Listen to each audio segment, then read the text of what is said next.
महाभारत के युद्ध में कई वीर योद्धाओं ने अपने शौर्य और बलिदान की अमिट छाप छोड़ी, लेकिन एक नाम जिसने अपनी कम उम्र में ही अमरता को प्राप्त किया वो था अर्जुन का पुत्र अभिमन्यु। आज हम बात करेंगे उस युवा योद्धा की जिसने चक्रव्यूह में घुसकर दुश्मनों के दिलों में डर पैदा किया था। यह कहानी है वीरता, बलिदान और अधूरी रह गई एक महान यात्रा की। अभिमन्यु अर्जुन और सुभद्रा का पुत्र, भगवान श्री कृष्ण का भांजा था। बचपन से ही उसने अपने पिता और मामा से युद्ध कला सीखी। उसकी सबसे बड़ी खासियत थी उसकी वीरता और ज्ञान, जो उम्र से कहीं अधिक बड़ा था।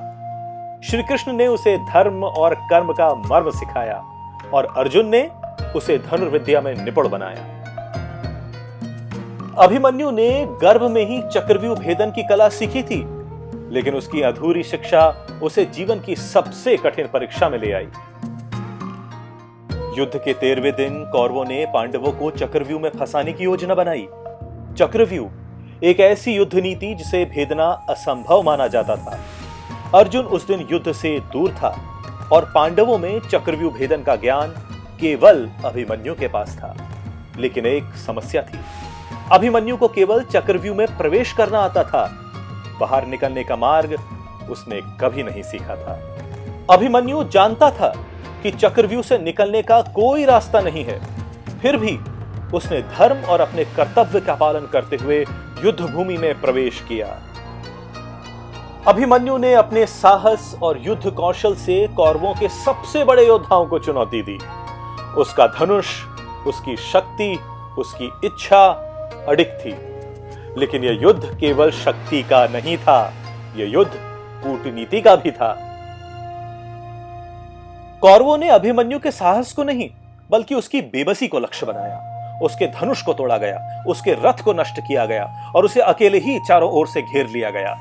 एक एक कर योद्धाओं ने उस पर वार किया, लेकिन अभिमन्यु ने आखिरी सांस तक हार नहीं मानी। अभिमन्यु की मौत एक योद्धा की मौत थी, लेकिन उसका बलिदान एक सदी तक याद किया गया।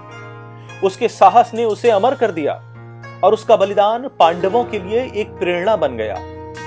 महाभारत का यह अध्याय हमें सिखाता है कि कभी-कभी वीरता का मतलब होता है अधूरे ज्ञान के साथ भी अपने धर्म का पालन करना, भले ही परिणाम कुछ भी हो।